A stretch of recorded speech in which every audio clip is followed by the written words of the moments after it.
Alrighty, welcome to the inverse sales framework breakdown from our Inner Circle Hub. So module one is about sales. So for example, just why sales in general? Why not just, to make more money or get more leads or make more profit? Just get more leads instead. So for a start, why should you listen to us? We've invested nearly, 6 figures in sales coaching ourselves, and we've learned from the best coaches in the world, from live trainings to in-person conferences, mastermind sessions, one-on-one coaching, etc. We've learned from the best sales reps individually that have made, $2 million Australian per year, even at the age of 17. So for example, this bloke below 150K per month USD.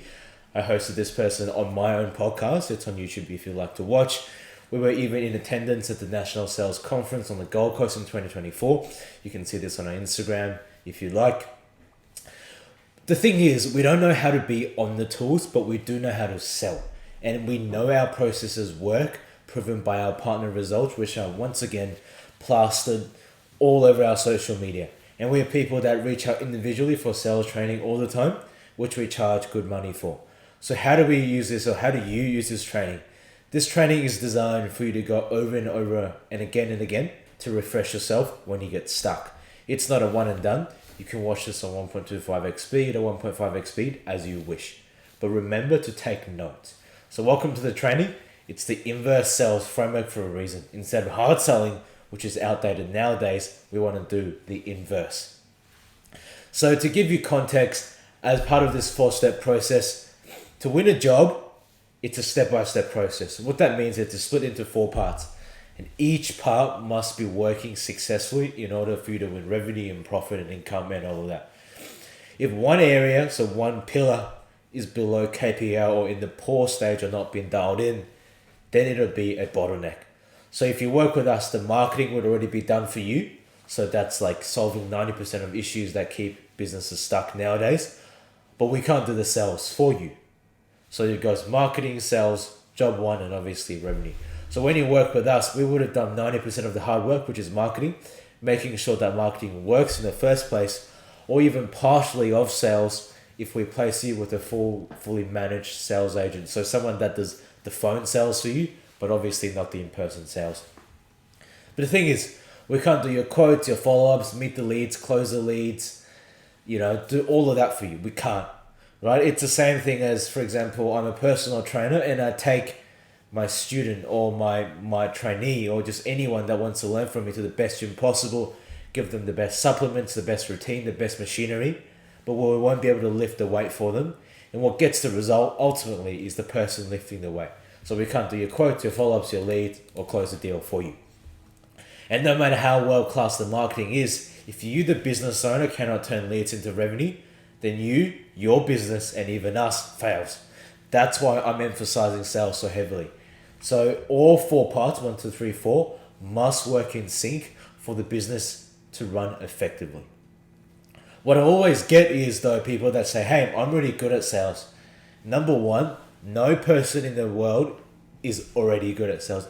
Everyone has room for improvement. That's number one. So that's a closed mindset. So even the best salesperson has room for improvement. But the thing is, for most business owners in this industry, is they might think they're good at sales, but it's for referrals. So referrals already like and trust you, and they would have been referred by someone that trusts you already, so the trust is passed on. However, for leads that come from the internet called cold leads, they're the opposite. They're looking for every single reason to not trust you, to be skeptical, and to prove you wrong. And they'll require more assurance, have more questions, and etc. And we all know that online leads are the only predictable and consistent way to scale any business. Right? If we could, and if anyone could, and just got a predictable lead of referrals, for example, 20 referrals per month, then they'd be already making millions.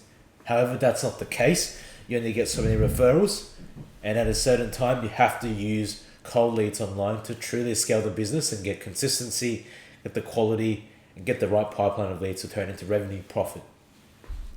So generally, cold leads or leads that come from online do not close because they suffer from one of these 3 mental blockades called FUD.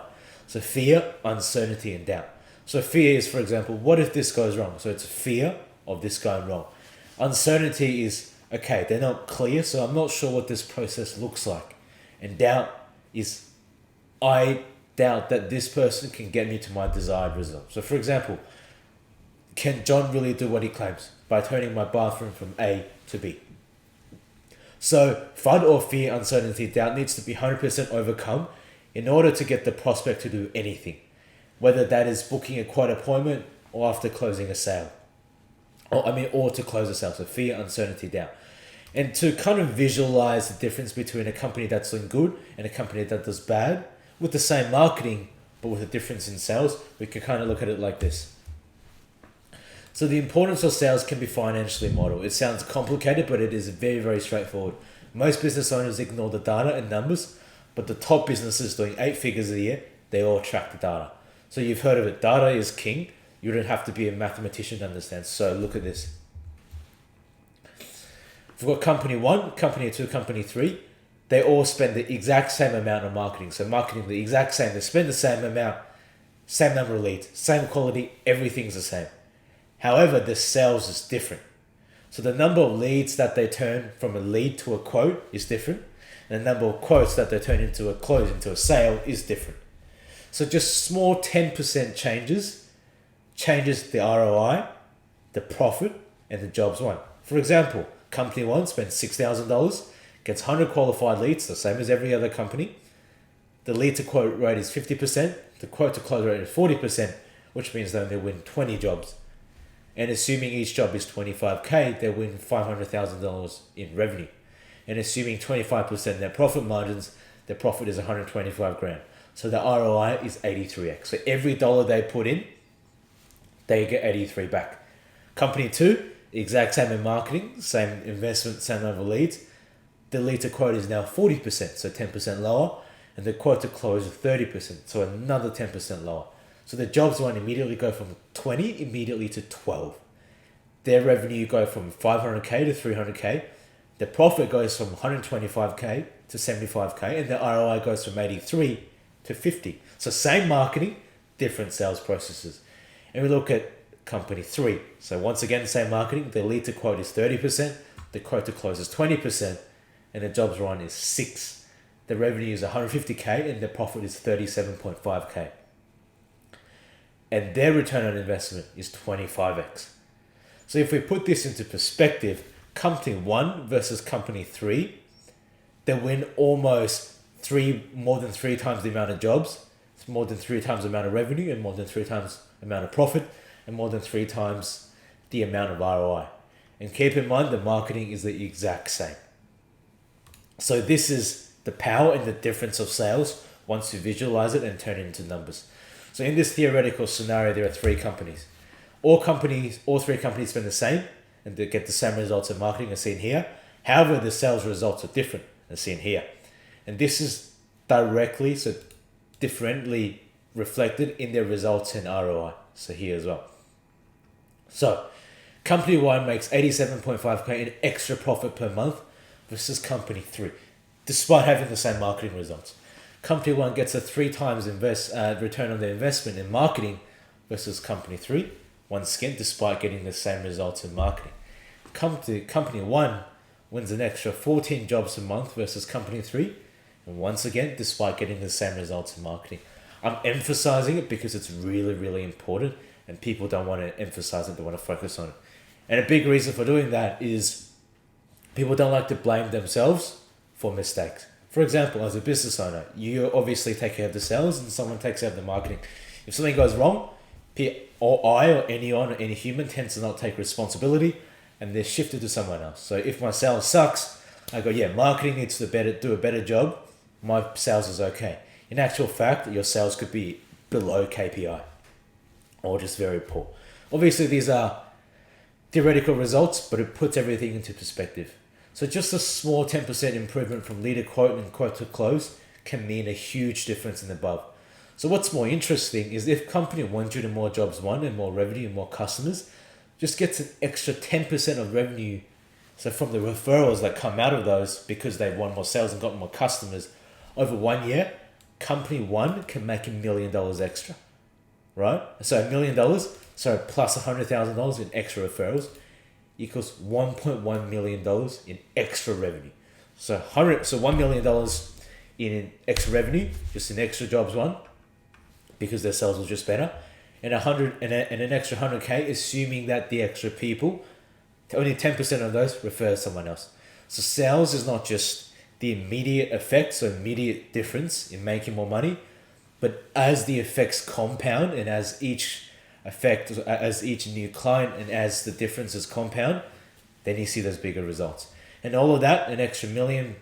So improvements in marketing usually take significant amounts in extra capital, but sales, improvements in that, just takes extra focus, practice, and effort. And when things slow down, there are ebbs and flows in business. Incremental improvements could be the decider between a profitable and an unprofitable month, or winning an extra job versus winning no job. And one big thing that I also see is I'm too busy to learn sales, so I'm too busy. But the thing is, and ultimately, the lifeline of any business is sales and marketing. The two activities that drive leads, quotes, revenue, profit, and income, etc. There is no higher ROI task than sales.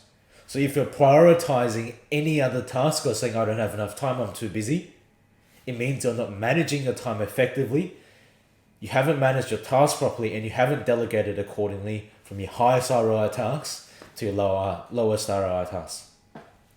Other common objections I get: I'm a builder, not a salesman. Without sales, how do you even get a chance to build and allow yourselves to do what you do best, which is building? So number one, in order to do what you do best, which is to build, you need to be closing more sales. And as a result of that, you need to focus on sales. Without sales, how does the business function? Sales is the lifeblood of all businesses. Another thing that I get: salesmen are born, not made. No, practice makes perfect. Myth debunked ages ago. And another one is blaming high competition. So no, there are people already succeeding and actually killing in the industry. Either you're aware of them or you're not aware of them, but there are in every single industry. If they're doing it, it means you're just not as good as them. Right? Most likely not good at marketing, sales, mindset, knowledge, capital delegation, customer service. The reason someone is doing better than you is because they are better than you in terms of your skills. And one thing that I also get is, people are broke, material prices are so expensive, interest rates are causing people not to buy from me. No, you're not justifying your prices enough, aka not building enough value. Once you build enough value, assuming that the lead is qualified, and most of the time it is, then prospects will buy from you, and that's a fact, and that's proven in every single industry. For example, would you buy a house if it was $5,000? Any property in Australia? Yes. Would you buy a can of Coke if it were $5,000? Hell no. But the $5,000 is still there. The $5,000 is justified or unjustified based on the value. And the biggest red flag that I see with clients that do not succeed is they blame the leads, not their sales skills. We use maths to calculate the quality of each lead and prospect. 95% of the time, if a lead is qualified based on location, so let's say in the Sydney area, the budget is $25,000 and above, and they're looking to get started in 6 weeks, and you don't close them, it's not about the lead, it's about the sales skills. Blaming the lead doesn't increase the sales, it avoids the root cause, which is the uncomfortable truth. And last one that I see is our clients, they don't sell well enough and blame marketing as a whole. If they blame marketing and they don't take responsibility, they end up not being profitable at all with marketing, and they give up, right? How much ROI you get from marketing actually depends on your ability to sell. Let's say you get 10 leads, you close 3, and let's say 3 successful. Cool. Let's say someone gets the exact 10 leads and they close all 10. Or their marketing changes and the amount of success in marketing changes depending on sales. So in summary, yes, we can get you more leads, but it's really expensive. It's a lot harder and it's a lot less of an easy win. But getting at sales is just, if not more important. No matter how marketing, world-class or good sales is, if you can't turn leads into sales, marketing fails, you let yourself down. You fail as a result, you also let yourself down, and your business fails. You let your business and yourself and everyone down. So to really focus on sales, you have to understand no one will run your business for you. So take these insights. No one will close a sale except for you. Every lead that is sitting there not being called or not being followed up with is dormant money sitting there rotting, doing nothing. You pay for the lead, you got to follow up, you got to close a sale. And there's a 100% possibility that you are one phone call, SMS, or email or follow up away from a new deal or a referral. No matter how good marketing is, number four, if you can't close sales, your business isn't a business because you aren't generating revenue. There's a famous quote by some basketball player, I forgot who, but it's you miss 100% of shots you don't take. So go out, close a deal, be company one, make the most out of marketing, make the most out of us, and do as much as you can for yourself. Focus on sales and actually learn.